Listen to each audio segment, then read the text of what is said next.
À vous la parole. Première émission réalisée par Madagascar Media et Radio Bitsk.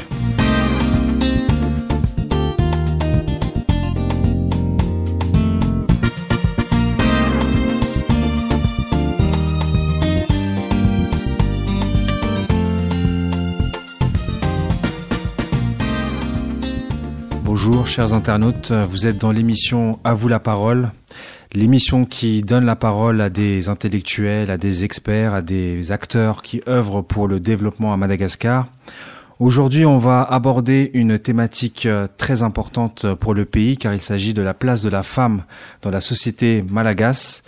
Et pour m'accompagner aujourd'hui, j'ai deux invités exceptionnels qui vont venir m'accompagner, qui vont venir aborder donc cette thématique avec moi. À ma gauche, je vais commencer, qui est la femme du plateau.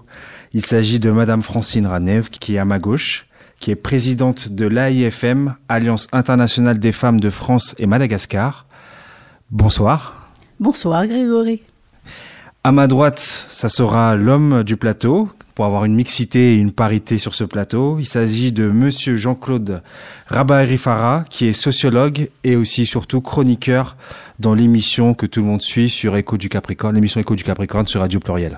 Bonsoir Grégory, bonsoir Francine. Bonsoir Jean-Claude.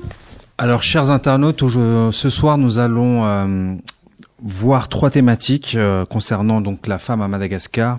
Dans un premier temps, on essaiera de voir les choses un peu de manière générale, de savoir quel est là aujourd'hui le rôle de la femme dans la société de Madagascar, quelle est sa place, où elle se situe, comment elle est représentée.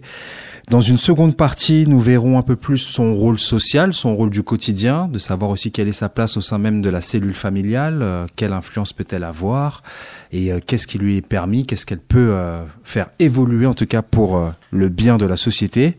Et enfin, dans une dernière partie, nous verrons si la femme peut être finalement, si elle ne peut pas être le moteur de la société de malgache, sachant que on parle beaucoup de développement et d'émergence et on se posera la question de savoir justement si la femme n'est pas finalement la clé de cette émergence. Donc, comme vous pouvez le voir, ça sera un vaste programme et sans plus tarder, nous allons aborder tout de suite la première partie, à savoir donc la place de la femme malgache dans la société malgache. Pour commencer, je vais peut-être commencer avec mon invité de gauche, Francine, de savoir un peu qu'est-ce que vous pensez de la place de la femme. Qu'est-ce que ça évoque quand on vous dit la place de la femme dans la société malgache aujourd'hui, en 2019 ? Eh bien, merci. C'est tout à mon honneur de parler la première parce que je suis une femme malgache. Voilà, je voudrais tout d'abord commencer par ceci. Nous avions un académicien malgache qui nous a quittés il y a quelques années. Ce grand monsieur disait « Andrian kyuntenkyu, nian nihafaku feheskyu » Ma langue, je la fais souveraine, et celle d'autrui, je les fais mienne. Ce slogan très connu explique précisément, Grégory, ma place de femme malgache, ici et maintenant, dans cette radio.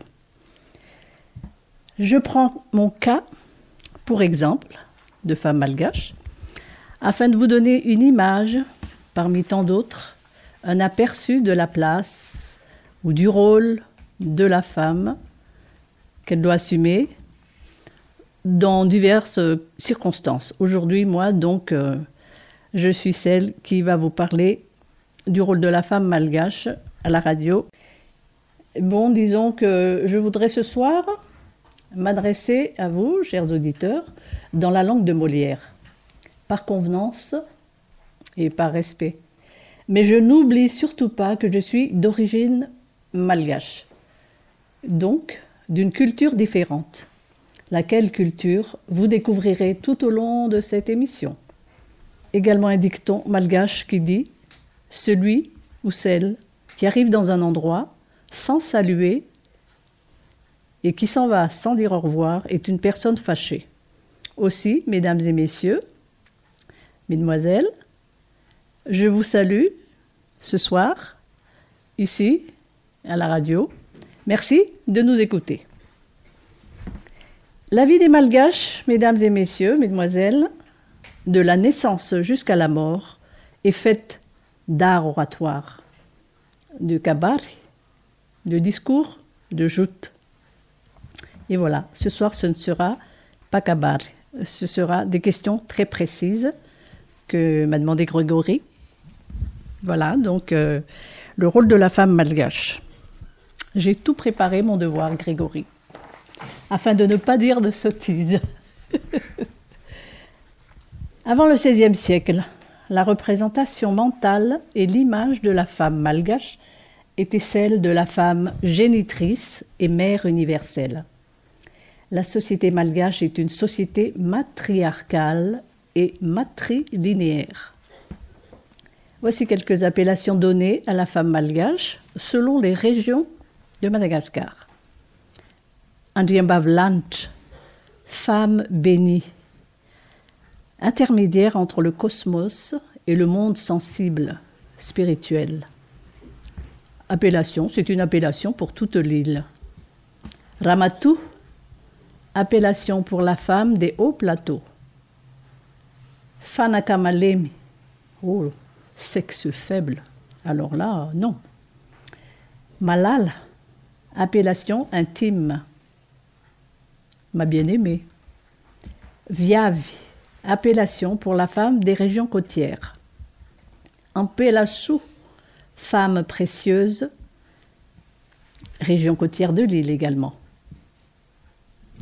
Nous allons donc entrer dans le vif du sujet. J'ai donc sectorié ce que Grégory m'a demandé concernant ce ou ces rôles de la femme. Tout d'abord, je voudrais parler de la femme malgache au foyer, puisque c'est le premier lieu où elle opère. Pour définir la femme malgache, nous dirons qu'elle est une diplomate née au cœur de son foyer, très soigneuse dans son univers intérieur et de sa personne. Elle est le moteur, le gestionnaire, le juge, le conseiller et surtout le maître penseur de son foyer. La femme malgache est le garant du bien-être des siens en priorité. Pour sa progéniture, la femme malgache est une mère très proche de ses enfants, voire une maman poule. Elle leur transmet les héritages ancestraux essentiels à l'éducation des enfants, la sagesse, le respect d'autrui et surtout le respect des aînés, le comportement en société, le respect des traditions et de Zanahari, Dieu le Créateur. Elle est aux côtés de son époux, une femme en apparence soumise. La femme malgache est très respectueuse de son foyer et de son conjoint. Mieux vaut pour lui rendre l'appareil. Il sera choyé. Elle sera tout au petit soin, à tout point de vue pour son époux. Elle lui vouera un amour, ou plutôt une attention sans mesure. Les mariages malgaches étant souvent arrangés, une pratique encore courante de nos jours. Elle surprendra aussi son époux tout au long de leur union. Par ailleurs, les malgaches sont très croyants. Nous avons 75% de chrétiens, je pense, et pratiquent quotidiennement la prière. Tous les malgaches prient. La femme malgache rurale. Elle se fait un devoir d'entretenir soigneusement son foyer pour la fierté de son conjoint et de ses enfants. Elle est plus conservatrice des traditions, tant dans sa présentation que dans son état d'esprit. La femme rurale se lève très tôt pour prodiguer les soins aux bêtes, assurer les travaux des champs, et ce, avant le réveil de sa famille. Ensuite, elle prépare le petit déjeuner qui représente le repas principal de la journée. Elle procède à la toilette de ses enfants, leur donne à manger avant leur départ pour l'école, qui souvent se trouve à plusieurs kilomètres du domicile. Et oui, à pied, s'il vous plaît. Souvent, les tâches quotidiennes de la femme rurale sont plus pénibles que celles des hommes.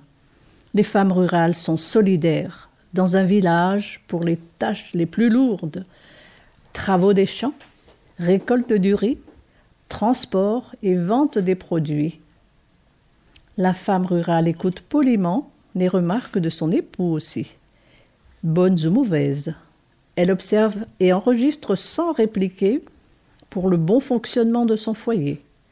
Elle fait très souvent abnégation de sa personne.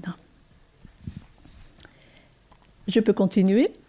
Nous allons parler de la femme citadine. Merci. Alors, la femme malgache citadine. Avec l'évolution de la société, la femme malgache citadine s'est beaucoup éloignée de la femme rurale. En général, instruite, cultivée, elle possède une assurance confirmée de sa personne.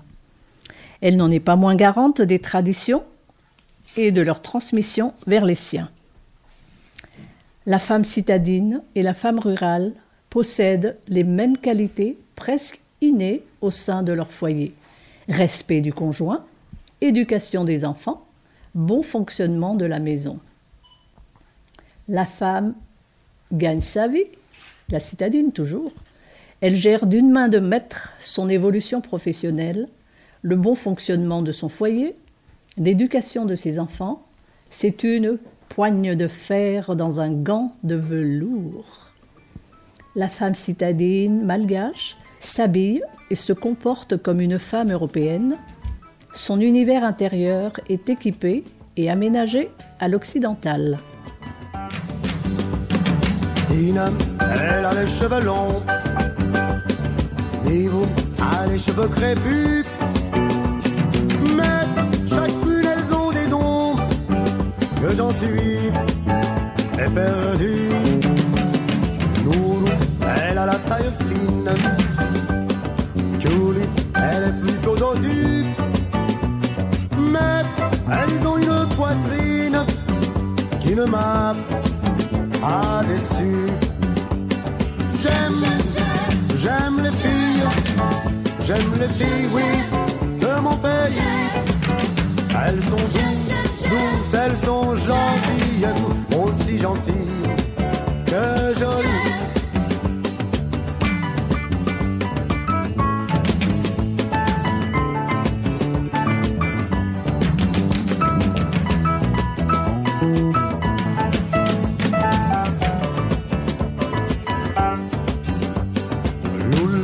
Elle a la peau trop blanche, elle a le teint café au lait et la rondeur de leur hanche. Elle me veille, ça me plaît. Vous là, elle est plutôt petite, vous ni, elle est plus élancée. Et quand leurs beaux yeux m'invitent, je ne peux pas danser. J'aime les filles, oui, de mon pays. Elles sont douces, elles sont gentilles, aussi gentilles que jolies.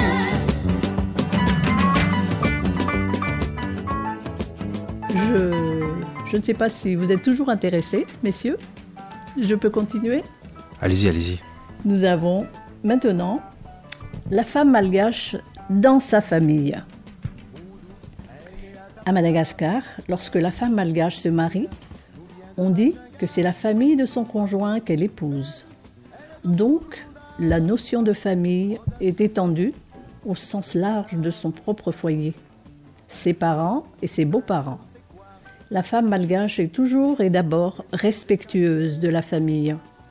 Elle est avenante, dévouée dans toutes les situations familiales. Les liens de parenté sont très importants. La femme malgache rurale ou citadine honorera toujours et en tout lieu les parents, mais mesurera parfaitement son comportement au sein de cette famille dans le but d'une convivialité familiale et parentale afin que le fiavanana, la parenté, ou la... comment on peut dire ça, Jean-Claude ? Le fiavan, la parenté ? D'accord, merci. Qui s'installe parmi tous.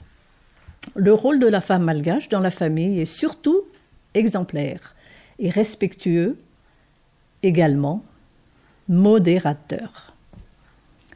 J'en viens maintenant à la femme malgache dans la société. Ça fait partie de vos questions, Grégory. Bien sûr. Selon son statut, célibataire, femme mariée, veuve, concubine, elle trouve toujours le comportement adéquat à sa situation, cette femme malgache dans la société. Elle doit transmettre avant tout les valeurs de la tradition dans tous les domaines de la vie. La femme est un élément éminent du développement de la société. La femme malgache évoluée ne craint pas la cassure si son épanouissement s'en trouve altéré, que ce soit dans une collectivité, dans sa profession, dans l'amitié ou même au sein de son propre ménage. En conclusion, les femmes malgaches veillent toujours et avant tout aux règles traditionnelles et coutumières, tant dans son ménage, dans la famille, que dans la société. Ce sont des femmes qui ont l'habitude de prendre le taureau par les cornes et qui n'attendent nullement après un mari, un patron ou une autre personne pour assumer ses devoirs et ses responsabilités. Alors, je voulais illustrer tout ceci par un poème, si vous en êtes d'accord, parce que je pense avoir terminé et avoir répondu à toutes les questions de Grégory, ou je ne sais pas. Bon, alors, des sources de tout ce que j'ai donc concocté ce soir sont l'Institut national de la statistique. Je n'ai pas dit encore de pourcentage de femmes malgaches pour l'instant par rapport à la population. Et aussi, j'ai pris au ministère du Tourisme des Arts Traditionnels de Madagascar quelques infos. Et dans le livre de Henri Rarjon, La femme, la société, la femme malgache dans la société. Et voilà pour ce qui est de la femme malgache. Si vous avez des questions, Grégory ou... merci beaucoup pour Jean-Claude. Pour cette intervention, Francine. Alors là, en fait, on s'aperçoit donc bien évidemment qu'il n'y a pas une seule femme malgache, mais des femmes malgaches. Et ce qu'on se dit, nous, en fait, en étant ici en France, c'est de savoir un peu comment elle se situe au niveau de la société sur la... déjà, parce que généralement, on sait que la femme a eu ses droits plus tardivement, donc on veut savoir finalement comment elle se positionne par rapport aux hommes, comment elle se positionne sur le fait qu'il y a une pauvreté qui est quand même assez importante à Madagascar. Donc en fait, j'aimerais bien savoir finalement, est-ce qu'il y a une spécificité, une particularité autour de la femme malgache? Et je me tourne vers Jean-Claude du coup pour cette question. Ouais, merci. D'abord, je tenais juste à préciser, dans la présentation initiale que tu as faite pour introduire l'émission, je suis aussi journaliste, pas seulement pour faire les Échos du Capricorne, la radio Échos du Capricorne comme chroniqueur, mais je suis aussi responsable éditorial d'une revue qui s'appelle Aujourd'hui l'Afrique, qui va avoir bientôt 50 ans, et dont j'ai à peu près pris la responsabilité il y a une quinzaine d'années. Donc je continue ce travail-là, et on parle assez souvent de Madagascar, donc dans cette revue trimestrielle, Aujourd'hui l'Afrique. Merci pour cette précision. Mais sinon, pour revenir pour entrer sur la question des femmes à Madagascar, je dis bien des femmes, pour reprendre ce que tu as dit tout à l'heure. Moi, j'ai un problème par rapport à apprécier les femmes de manière essentialiste. C'est-à-dire les femmes à Madagascar en particulier, mais les femmes aussi en général. Parce qu'il y a une diversité de femmes, une diversité des femmes. Par exemple, sur la question, quand on dit que le 8 mars, c'est la journée de la femme, ça a toujours posé un problème. Et je pense qu'il est plus convenable de dire que c'est la journée des droits des femmes. Et donc, ça, c'est une façon pour moi de sortir de cet essentialisme. Donc, pour dire la femme. Et il y a sur cette base d'essentialisme, il y a des gens qui disent la femme éternelle, etc., etc. Donc, je pense qu'on on peut essayer de voir aussi la question d'une manière un peu plus nuancée. Et donc, sur la question de la matrilinéarité, je pense que la femme, effectivement, comme a dit Francine tout à l'heure, est génitrice et éducatrice et transmetteuse de la culture, mais beaucoup de choses comme ça. Des valeurs. Et des valeurs. Et des valeurs. Dans la tradition. C'est la tradition qui a imprimé ça. Oui, oui. Ceci dit, dans les faits, et c'est pour ça que je m'écarte d'une vision essentialiste, dans les faits, si on parle beaucoup de cette matriarcalité, donc, on peut se poser une question parce que le pouvoir effectif est rarement entre les mains des femmes. D'accord. C'est-à-dire que on lui crédite effectivement de manager l'existant, ce qui est là en termes de ressources, de la famille, du groupe, etc., La vie etc. courante, ouais. Mais en termes de stratégie, la femme ne compte pas pour beaucoup. Je dirais même, pour ne pas dire pour rien. Hein. Et c'est pas seulement au niveau de la famille ou de la communauté qu'on a ça. Dans la communauté, les femmes sont vraiment sous la contrainte imposée par les autorités traditionnelles. Et je pense que il n'est pas difficile de constater que les femmes sont dans des situations d'inégalité de sexe, donc déjà, mais de genre aussi, donc d'une certaine manière. Et c'est ça. Donc ça, c'est au niveau de la famille, on peut le constater très vite. Mais au niveau plus large, en ce qui concerne le pays, je veux dire, peut-être qu'on reviendra sur cette question de la femme en politique à Madagascar. On nous a toujours dit, et c'est une réalité, qu'il y a eu des reines à Madagascar, pas seulement sur les hautes terres, dans les régions côtières aussi, il y a eu, des reines. Donc, mais celles qu'on a considérées comme des reines de Madagascar, c'était sur les hautes terres, surtout qu'on avait ça. Mais donc, là-dessus, je voudrais constater juste que les Ranaval, donc les trois Ranaval, sont arrivés au pouvoir, ont été mis au pouvoir par des réalités d'alliance entre les groupes dirigeants, les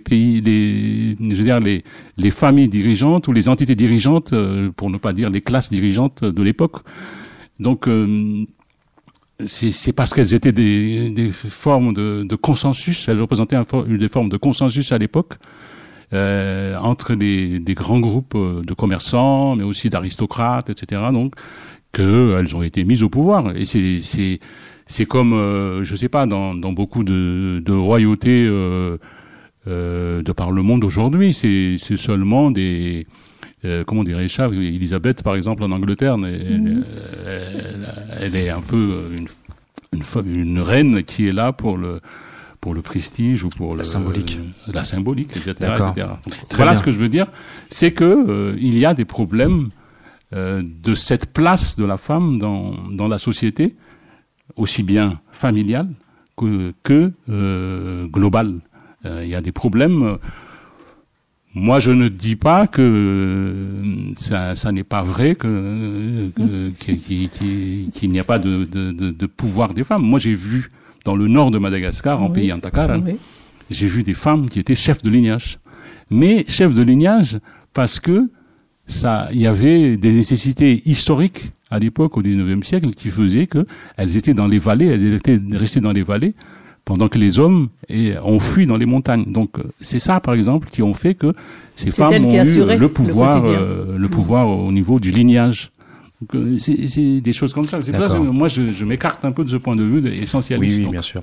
On aura bien compris qu'en fait, bien évidemment, les choses sont bien plus complexes que cela, et qu'il y a une femme donc qui a nécessairement, comme l'a montré Francine, un pouvoir existant, mais bien évidemment, le pouvoir où se situe-t-il exactement et où se placent les stratégies et les décisions. Et là, on voit que les choses sont moins évidentes et moins patentes. Ce que je vous propose, c'est de faire un petit intermède musical et on se retrouve juste après. Merci.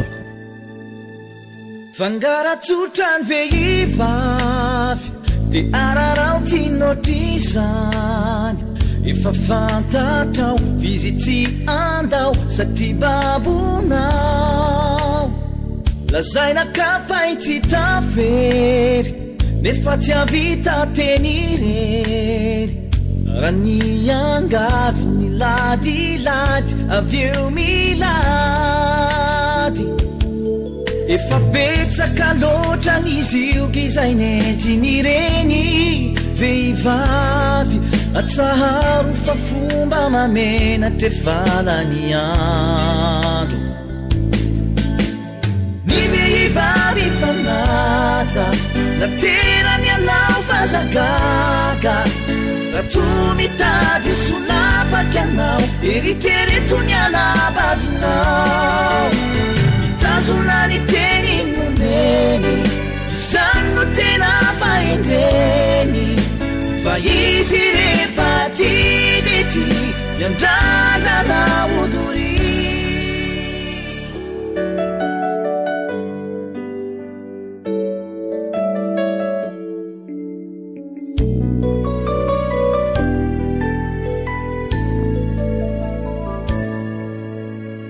irereana no e masaka mitabatabery ny vava ny falemena zay tokony afenina vao maikadera raha sy mpanefa no manao mila hitapiny anao ny babababa fa tsy mazaka iara-malala ny fitiavan-tena no betsaka ny azy ka de sa manambany vehivavy rehefa tojo ny mafy anefa de any ano ny antefa ny vehivavy fanaja. Vous êtes toujours sur Radio Bitsk et Madagascar Média et je suis toujours en compagnie de mes deux invités. À ma gauche, donc, Francine Ranev, qui est présidente de l'AIFM, Alliance internationale des femmes de France et Madagascar.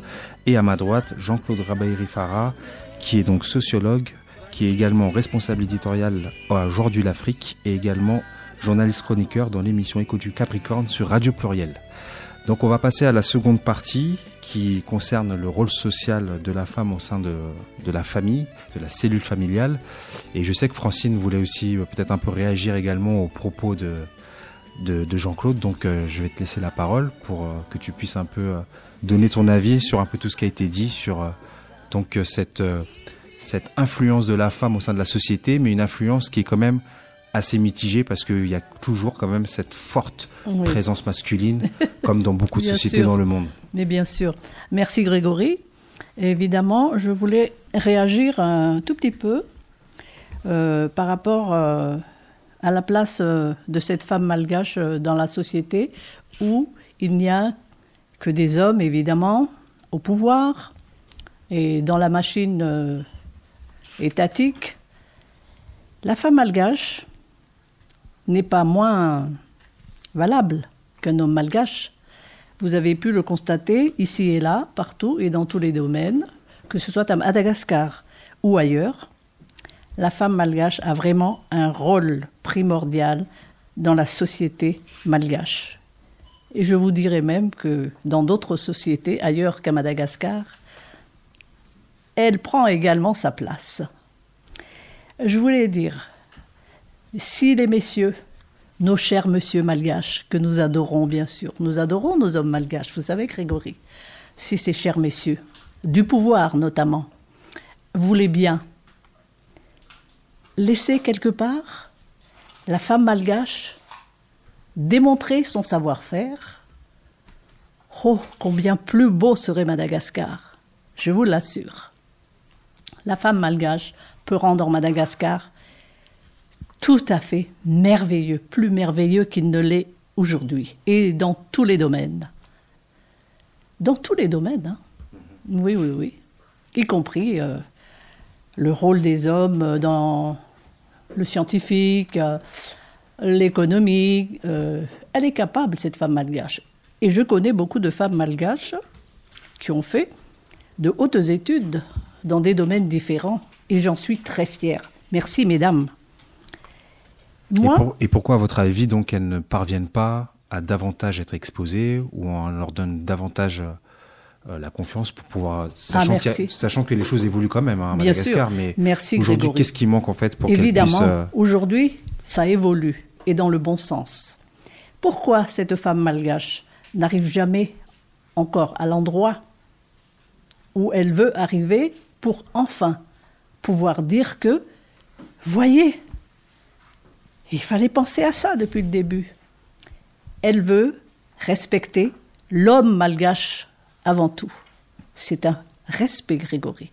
C'est une forme de respect. Parce que l'homme, c'est le chef de famille. Bien sûr. C'est pour cela que la femme malgache, jusque-là, ne dit rien. Si, il y en a quelques-unes déjà qui ont, je n'ai pas envie de dire le mot osé, qui se sont avancées par rapport à la spécificité professionnelle qu'elles avaient. Elles ont avancé. Mais dès qu'elles se sont avancées, paf, boum, on les a fait comprendre très vite que leur place n'était pas tout à fait là encore. Je n'ai pas envie de donner d'exemple ce soir, mais tout le monde comprendra. La femme malgache, c'est l'avenir de Madagascar. Les femmes du monde, d'ailleurs, sont l'avenir du monde, messieurs, désormais. À partir de 2020. Elles ont déjà commencé, il y a quelques années en arrière, mais elles avancent toujours. Elles avancent toujours, et dans tous les pays du monde. Et moi, je parle ici, précisément, des femmes malgaches. Évidemment, comme dans toute société, toutes ces femmes ont leur diversité, elles ont leur caractère, elles ont leur spécificité professionnelle, familiale, que sais-je. Et cette femme malgache, peut-être aussi, comme une de nos reines, que je ne prononcerai pas Jean-Claude, mais que tu dois t'en douter, quand la femme malgache veut, et elle s'impose, et durement, et parfois même violemment. Donc je dis, prenez-nous avec douceur, respect, assurance. Nous pouvons. Obama lui disait, yes, we can. Moi ce soir je dis, ladies, yes, we are. Nous sommes l'avenir. Et voilà. Il n'y a pas de difficulté avec les femmes, notamment avec les femmes malgaches. Il n'y a aucune difficulté. Elles sont prêtes. Aujourd'hui encore, elles sont prêtes, Jean-Claude. Toutes, nous sommes prêtes. Peu importe le domaine d'activité, il suffit tout juste que nous arrivions, peut-être lentement, mais sûrement, c'est certain. Nous ne pouvons pas regarder ce merveilleux pays qui nous a vu naître, ce beau ciel bleu, ce soleil qui vous sourit tous les jours. Nous ne pouvons pas rester comme ça, dans la pauvreté, dans l'ignorance du peuple, dans beaucoup de choses mauvaises aujourd'hui, ce soir. Je pense à mes compatriotes, je pense à toutes ces femmes avec leurs enfants, sans lumière, sans électricité. Elle va chercher l'eau avec ses enfants. Elle fait des queues pas possibles à des heures pas possibles. Ça me fait mal tout ça, messieurs. Ça me fait très mal en tant que femme malgache. Et je veux le dire haut et fort ce soir. Levons-nous, mesdames. Madagascar nous attend. C'est le mot que je voulais dire depuis le début. Justement, nous savons et nous pouvons. Je voulais revenir un peu sur ça. On sait que principalement à Madagascar, la femme est issue d'un milieu rural. Aujourd'hui, dans cette cellule familiale, quelle est la place pour une toute jeune malgache? Est-ce qu'elle peut accéder facilement aux études? Est-ce qu'elle peut accéder facilement à l'école? Et la femme rurale, est-ce qu'elle se distingue fondamentalement de la femme citadine. Jean-Claude, est-ce que vous pouvez nous éclairer sur ces éléments-là? Oui, je pense que les femmes rurales se distinguent des femmes citadines, c'est assez évident. Peut-être que... c'est pas peut-être, mais en réalité, comme j'ai dit tout à l'heure, le gros problème des femmes à Madagascar, c'est le poids qu'ont les instances qui ont l'autorité dans les communautés, qui donc maintiennent ces femmes dans des situations assez désastreuses. Et excusez-moi Jean-Claude, je veux intervenir. C'est parce que nous ne voulons pas pour l'instant, nous observons. C'est pas qu'on nous dit on va les empêcher, mais je pense que nous observons. Jusqu'ici, nous sommes en train d'observer. Mais ça va venir. Moi, je pense pas que les femmes observent seulement. Hein. Je pense qu'il y a et moi j'ai participé et je participe à des initiatives qui sont menées par des femmes ou qui ont été menées par des femmes. Moi, j'ai été pendant les nécessités pour une organisation qui s'appelle le DRV, c'est-à-dire le comité de concertation et de coordination des associations femmes et ONG, des associations et ONG femmes de Madagascar.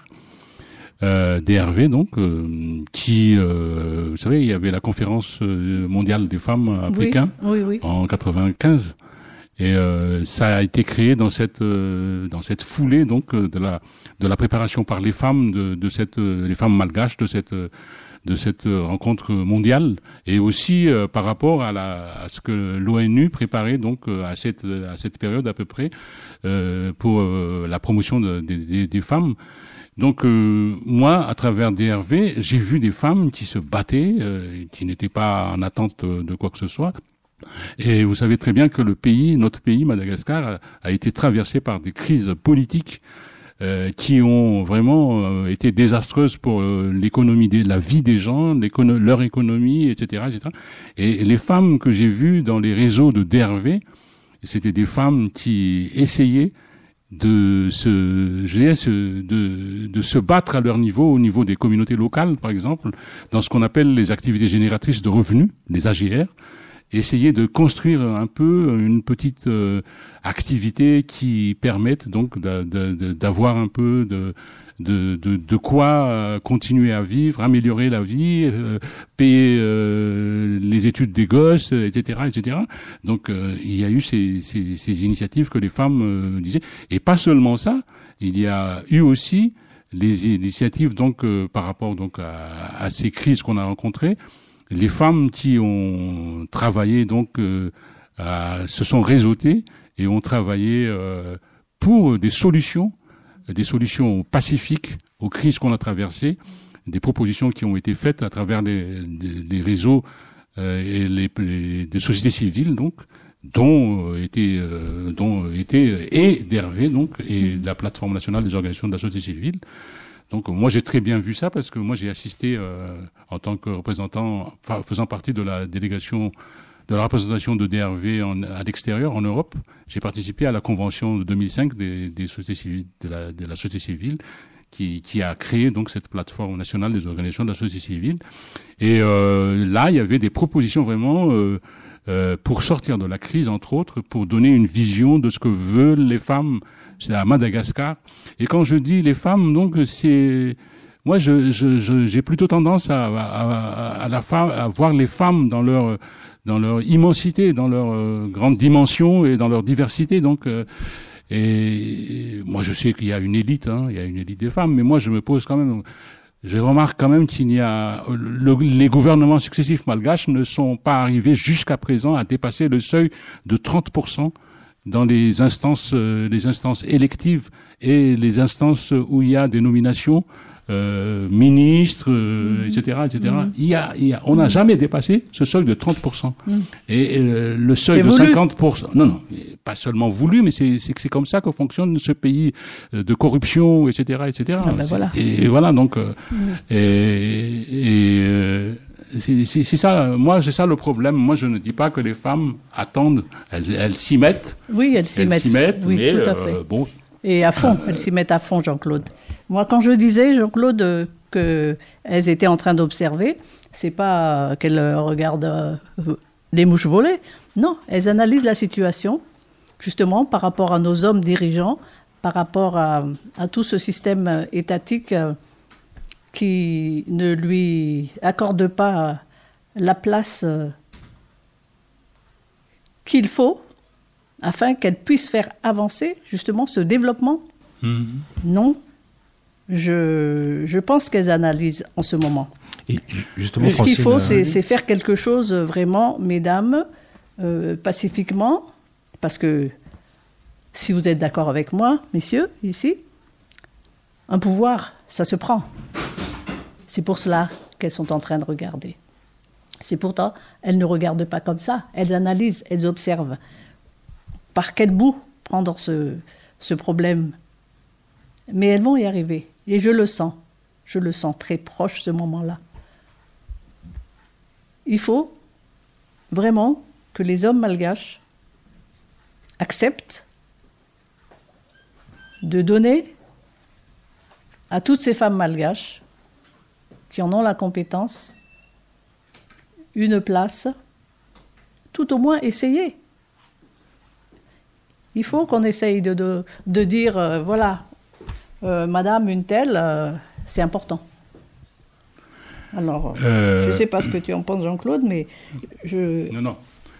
Moi, je ne sais pas. Moi, je suis d'accord. Je suis d'accord que les femmes prennent le pouvoir d'une certaine manière. C'est une manière de s'imposer qui est nécessaire pour changer les choses.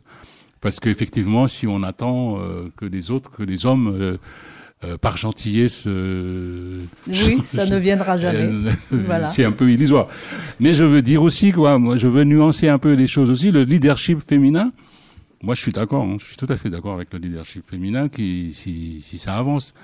Mais j'ai quand même aussi tendance à dire, méfions-nous, parce que qu'est-ce qui nous dit que les femmes à qui on donne des pouvoirs, ou qui acquièrent des pouvoirs, ne mimétisent pas la façon de ceux qui sont en place, d'exercer des pouvoirs de ceux qui sont en place. Donc, oui, j'ai compris. Donc c'est là où je veux en venir, c'est que les femmes, il faudrait qu'elles prennent les choses en main, mais qu'elles aillent jusqu'à contrôler ça, à vérifier que les choses se passent. Et complètement, ça, oui. Comment ça peut se faire? C'est par la rencontre, les échanges, etc., le réseautage, etc. Oui, complètement, Jean-Claude. Et il faudrait que c'est ça... une concertation. Moi, je pense qu'il y a des choses qui vont dans ce sens à Madagascar depuis une vingtaine d'années. Je prends comme repère toujours les années 90, 95, moi, où se sont constitués tous ces réseaux de femmes à Madagascar. Moi, je les appelle société civile organisée plutôt que société civile, tout simplement. Oui, parce organisée. que nous faisons partie d'ailleurs, nous, à Madagascar, de la société civile. Donc c'est ça que je veux dire. Bon, il faut que quand les femmes, elles prennent les choses en main, ça veut dire aussi qu'elles voient la suite. Mais bien sûr, elles savent déjà où elles vont. Oui, elles savent où elles veulent arriver.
Ça permet de faire le lien avec la dernière partie sur les perspectives et le rôle que la femme peut jouer dans le développement de Madagascar. Quand je vous écoute en fait, et je m'appuie finalement sur les avantages, les ressorts que peut mettre en exergue la femme, je me demande justement, est-ce que finalement la femme malagasy peut pas construire son propre modèle, un modèle en tout cas qui pourrait après se généraliser au pays? C'est un peu comme ça la conception pour vous, Francine? Tout à fait, et oui. Du coup, sur quoi elle peut se reposer ce nouveau paradigme? Comment peut-il se construire à Madagascar? Comment vous le voyez, vous? Quelles sont les perspectives? Eh bien, je vois déjà qu'elle a commencé, chaque femme. Moi, je ne parle pas de la femme citadine, instruite, bien dans ses bottes à Madagascar. Moi, je parle de la femme malgache lambda, qui, elle, s'occupe uniquement que de son foyer et de ses enfants. C'est de ces femmes-là, de cette catégorie de femmes-là dont je parle. Elles savent déjà, dans cette situation de pauvreté qu'elles vivent aujourd'hui, que les enfants doivent manger. Le mari n'a pas de travail. Elle fait d'un rien, de zéro, elle part, cette femme malgache au foyer lambda. Elle ramène à manger pour les enfants à midi. Elle trouve à manger le soir.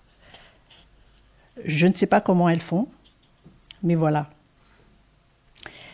Il y a un côté également dans cette pauvreté qui est assez désolante par rapport à la femme, ou plutôt je dirais à la jeune femme ou jeune fille malgache, qui contraint une famille à prostituer son enfant. Nous n'avons jamais connu ça de mon temps. Moi, je suis une des années 60, Grégory.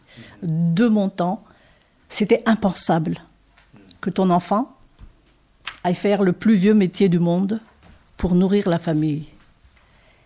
Mais je me suis aperçue, il y a quelque temps, à Madagascar, que ça existait. Cette femme malgache, donc, lambda, est un élément du développement de la société en commençant par son propre foyer. Elle va peut-être générer un petit commerce en faisant des beignets. Elle va peut-être, je ne vais pas dire, elle va aller voir telle société ou telle banque parce que tout le monde va fermer la porte. Mais elle crée elle-même, elle est autonome, elle s'autofinance, même s'il n'y a pas de sous. Elle arrive à générer quelque chose. Est-ce que les outils comme le microcrédit oui, complètement. C'est bien? Très important. Oui. Les microcrédits, toutes ces petites entreprises-là vont bien sûr faire que toutes ces femmes vont se lancer dedans, quand bien même elles n'ont aucune spécialité. Elles savent faire quelque chose. Elles ont le savoir-faire dans les doigts et dans les yeux. Quand elles regardent, elle sait comment elle va faire avec ses doigts sur cette matière-là. Donc, les micro-entreprises, c'est très important d'aider les femmes malgaches à obtenir tout pour pouvoir exercer, justement, ces micro-entreprises-là. D'accord. C'est ça qu'il faut développer à Madagascar. Et vous verrez qu'il y aura un miracle. Je me tourne vers notre sociologue sur le plateau. La question que j'ai envie de poser, c'est finalement, on a beaucoup parlé des femmes, mais finalement, ça rejoint toujours la question de la ruralité à Madagascar, où finalement, c'est là où on voit des grosses discriminations à Madagascar, parce que ce sont les personnes les plus impactées par tout ce qui est les impondérables, que ce soit les cyclones, les crises climatiques. Et avec tout ce contexte-là, comment la femme finalement peut s'extraire de cet environnement-là, ou comment elle peut-elle finalement pallier à ces problèmes quotidiens? Moi, je dis des choses très simples, c'est que Le problème, que ce soit dans la réalité ou en ville, peut-être plus dans la réalité, dans la ruralité, c'est est-ce que les gens comprennent bien? Est-ce que les gens comprennent bien ce qu'ils vivent, dans quelle situation ils sont, mais ne sont pas dans des vues de choses qui ne correspondent pas vraiment à ces choses-là. Moi, ce que je veux dire, c'est que il faut aider les femmes, qu'elles soient en milieu rural ou en milieu urbain, à bien saisir les réalités dans lesquelles elles sont. Ce sont des réalités d'exploitation pour moi, des réalités d'oppression dans lesquelles elles sont. Qu'elles travaillent, etc., mais elles se font gruger par le premier venu qui va essayer de récupérer ce qu'elle peut gagner là-dedans ou se faire son business là-dedans, celui qui va essayer de la gruger. Donc moi je pense que le premier truc à faire, la première chose à faire, et les organisations de la société civile à Madagascar font dans ce sens, c'est donner aux femmes les outils qui leur permettent de comprendre déjà la situation qu'elles vivent. Pourquoi y a-t-il une inégalité? Il faut qu'elles aient les outils pour comprendre pourquoi il y a l'éducation, mais pas seulement l'éducation, je pense. Au-delà de l'éducation, il y a le fait que les communautés doivent discuter à l'intérieur d'elles-mêmes, en leur sein, pour voir pourquoi, je sais pas, les produits. Je pense que les associations le font déjà aussi. Oui, j'espère. Mais bon, c'est ça, je pense l'enjeu majeur, à mon avis, c'est que les femmes doivent être les maîtres ou maîtresses de leur environnement, de leur situation, de la situation dans laquelle elles sont, et des enjeux dans lesquels elles sont, pas seulement subir non, mais je pense qu'elles ont ouvert les yeux de quelques femmes que j'entends, de par les messages que me rapportent les femmes de mon association représentées à Madagascar. Elles se prennent en main, bien sûr, et elles ne se laissent plus faire. C'est fini, ça. L'essentiel, c'est de comprendre le mécanisme, jusqu'au mécanisme des choses dans lesquelles les gens vivent. Moi, je pense que c'est ça le problème, parce que les politiciens, ils peuvent toujours faire de beaux discours sur donner des cuvettes, les femmes sont ceci, donner des sont cela, t-shirts, oui, bien sûr, mais elles ont compris ça. Je sais pas moi. Mais quand les femmes comprennent, je ne dis pas qu'elles vont comprendre toute l'économie politique, mais il faudrait qu'elles comprennent quelque chose de ce genre, de ce niveau-là, à leur niveau, pour saisir comment faire, avoir une vision de ce qu'elles vont devenir. Mais est-ce que tu ne penses pas... Mais pas seulement ça, mais avoir aussi une vision aussi donc des enjeux politiques dans lesquels elles sont embarquées, parce que bon, elles sont embarquées dans des enjeux politiciens même, pas seulement politiques. L'émission touche bientôt à sa fin. Je vais juste peut-être un dernier mot pour Francine et un dernier mot pour Jean-Claude pour pour la fin de l'émission. Francine. Moi, je voudrais dire que la femme malgache, elle a tout compris. C'est les moyens qu'elle n'a pas. Et c'est le rôle aussi des associations, justement, de leur donner en main, comme tu dis Jean-Claude, la compréhension de ce qui se passe et comment il faut qu'elles s'y prennent. Mais elles ont compris. Il faut tout juste ça, comme tu le dis. Eh bien, merci. Merci Francine. Jean-Claude, peut-être un dernier mot ? Non, moi je dis juste que la situation que vivent les femmes, mais pas seulement les femmes, mais particulièrement les femmes, c'est une situation d'exploitation, et qu'on mette ça sur table, que les gens puissent comprendre. Et je le dis même très clairement, moi, on peut apporter des changements de régime, etc., etc. Le gros problème, c'est on amène des politiques nouvelles, etc., etc. Mais ça ne satisfait pas la solution des problèmes qu'il y a dans le pays que vivent les gens. Donc il faut que les gens comprennent que ce qu'il y a à Madagascar depuis, pourquoi les femmes sont exploitées, c'est le système qu'il y a à Madagascar depuis peut-être la colonisation, et que les républiques qui se sont succédées ont hérité. C'est ça qui est fait, et ça s'appelle le capitalisme. Quand on comprendra ça, je pense que les choses à Madagascar iront mieux. C'est mon point de vue. Très bien, on a bien compris, merci. Merci beaucoup Jean-Claude Rabéry-Farah, je vous rappelle, qui est sociologue, qui est également responsable éditorial à Aujourd'hui l'Afrique, qui est journaliste à l'émission Écho du Capricorne sur Radio Pluriel. Et on avait aussi avec nous Francine Ranève, qui est présidente de l'AIFM, Alliance internationale des femmes de France et Madagascar. Merci beaucoup d'être venus sur notre plateau. Merci à tous nos internautes et tous nos auditeurs qui nous suivent sur Radio Bitsk et Madagascar Média. Et toute l'équipe de Radio Bitsk et de Madagascar Média vous souhaite une excellente bonne fête de fin d'année et une excellente année 2020. Merci. Au revoir. Merci. À vous la parole. Première émission réalisée par Madagascar Média et Radio Bitsk.